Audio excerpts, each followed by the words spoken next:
Storm ahead's coming out the dark.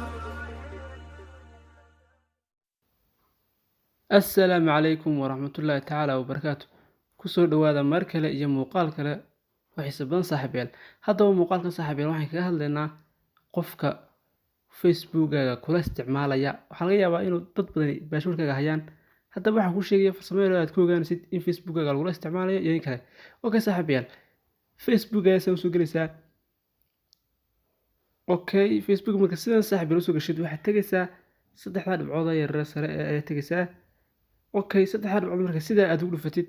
waxaad tegaysaa halkan ay ku qoran tahay setting and privacy okay setting and privacy marka sidaa aad ugu dhufatid haddana waxaad ku dhufanaysaa halkan ay ku qoran tahay settingkeena caadiga ayaad ku dhufanaysaa okay saaxiibayaal setting marka sidaa aad ugu dhufatid sida tan ayuu soo baxaya saaxiibayaal waxaad tegaysaa halkan ay ku qoran tahay password and security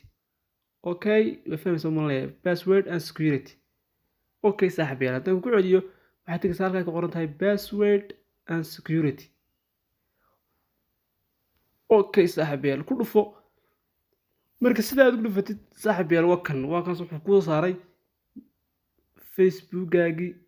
in lagula isticmaalayo iyo in kale saaxiibayaal wada aragtaan wuxuu kuu sheegayaa moolkaad ku isticmaalaysa facebook haddana waxaan ku isticmaalaya samsung galaxy ku isticmaalayaa okay saaxiibayaal waxaan isticmaalaya keligay wada aragtaan in halkaa ku qoran tahay active now wada aragtaan halkan labaadna wada aragtaan saaxiibayaal inaan ila isticmaalaya marka hadda cid kula isticmaalso halkan labaad buu kusoo qorayaa active halkaas kusoo qoraya labaad active inay cid kula isticmaalayso okay saaxiibayaal marka haddaad doonaysid inaad qofka aad ka xidhid waxaad ku dhufanaysaa halkay ku qoran tahay simor kadib saaxiibayaal marka simor sidaa aad ugu dhufatid xag sida qaybta buu kusoo gudbinaya saaxiibayaal hadda waa aragtaa waxaa isticmaalaya aniga keligay baa isticmaalaya okay saaxiibayaal cidi ilama isticmaalayso hadday cidi kula isticmaalayso wuxuu soo qorayaa halkaasoo waxa ku qoran marka active halkaas ku qorayaa active labaad oo kale wuxuu leeyahay qof kale kula isticmaalaya marka doonaysid qofka inaad ka dhiirigeliysid oo aan cid kula isticmaalin waxaad ku dhufanaysaa halkaa lock out kaas ku dhufanaysaa kadib saaxiibayaal